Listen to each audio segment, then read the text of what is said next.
पाकिस्तान समर्थित आतंकवाद जो है जितनी उसकी भर्त्सना करनी चाहिए थी उतनी हो नहीं पाई है। और जो विध्वंस भी हुआ है वो किन शर्तों पर हुआ है ये सरकार बता नहीं रही है। मुझे लगता है कि पाकिस्तान की कोई विश्वसनीयता नहीं है और सीज फायर का उल्लंघन ऑलरेडी कर दिया है। सेना के पराक्रम, उनकी वीरता, उनके शौर्य को हमने सम्मानित किया है और कांग्रेस पार्टी देश भर में जनता के बीच जाकर हमारी एकजुटता और अखंडता के प्रति जो हमारा समर्पण है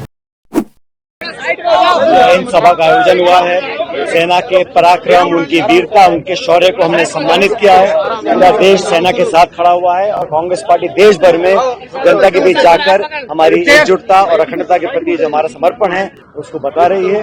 केंद्र सरकार को पूरा समर्थन हम लोगों ने दिया। आतंकवाद के खिलाफ पूरा देश एकजुट है, लेकिन पाकिस्तान समर्थित आतंकवाद जो है जितनी उसकी भर्त्सना करनी चाहिए थी उतनी हो नहीं पाई है। और जो विध्वंस भी हुआ है वो किन शर्तों पर हुआ है ये सरकार बता नहीं रही है। मुझे लगता है कि पाकिस्तान की कोई विश्वसनीयता नहीं है और सीज फायर का उल्लंघन ऑलरेडी कर दिया है। हमें सचेत रहना पड़ेगा, लेकिन जो मूल सवाल है उसका जवाब देना पड़ेगा। हम लोग पूरी देश की ताकत आज सेना के साथ है और जैन सभाओं का जो उद्देश्य है वो यही है कि हम लोग हमारे फौजी भाई बहन उनके साथ खड़े रहें। इन सभा का आयोजन हुआ है। सेना के पराक्रम, उनकी वीरता, उनके शौर्य को हमने सम्मानित किया है।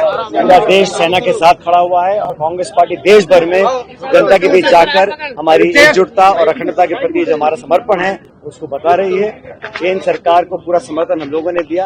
आतंकवाद के खिलाफ पूरा देश एकजुट है, लेकिन पाकिस्तान समर्थित आतंकवाद जो है जितनी उसकी भर्त्सना करनी चाहिए थी उतनी हो नहीं पाई है। और जो विध्वंस भी हुआ है वो किन शर्तों पर हुआ है ये सरकार बता नहीं रही है। मुझे लगता है कि पाकिस्तान की कोई विश्वसनीयता नहीं है और सीज फायर का उल्लंघन ऑलरेडी कर दिया है। हमें सचेत रहना पड़ेगा, लेकिन जो मूल सवाल है उसका जवाब देना पड़ेगा। हम लोग पूरी देश की ताकत आज सेना के साथ है और जैन सभाओं का जो उद्देश्य है वो यही है कि हम लोग हमारे फौजी भाई बहन उनके साथ खड़े रहें। इन सभा का आयोजन हुआ है। सेना के पराक्रम, उनकी वीरता, उनके शौर्य को हमने सम्मानित किया है। पूरा देश सेना के साथ खड़ा हुआ है और कांग्रेस पार्टी देश भर में जनता के बीच जाकर हमारी एकजुटता और अखंडता के प्रति जो हमारा समर्पण है उसको बता रही है। केंद्र सरकार को पूरा समर्थन हम लोगों ने दिया। आतंकवाद के खिलाफ पूरा देश एकजुट है, लेकिन पाकिस्तान समर्थित आतंकवाद जो है जितनी उसकी भर्त्सना करनी चाहिए थी उतनी हो नहीं पाई है। और जो विध्वंस भी हुआ है वो किन शर्तों पर हुआ है ये सरकार बता नहीं रही है। मुझे लगता है कि पाकिस्तान की कोई विश्वसनीयता नहीं है और सीज फायर का उल्लंघन ऑलरेडी कर दिया है। हमें सचेत रहना पड़ेगा, लेकिन जो मूल सवाल है उसका जवाब देना पड़ेगा। हम लोग पूरी देश की ताकत आज सेना के साथ है और जैन सभाओं का जो उद्देश्य है वो यही है कि हम लोग हमारे फौजी भाई बहन उनके साथ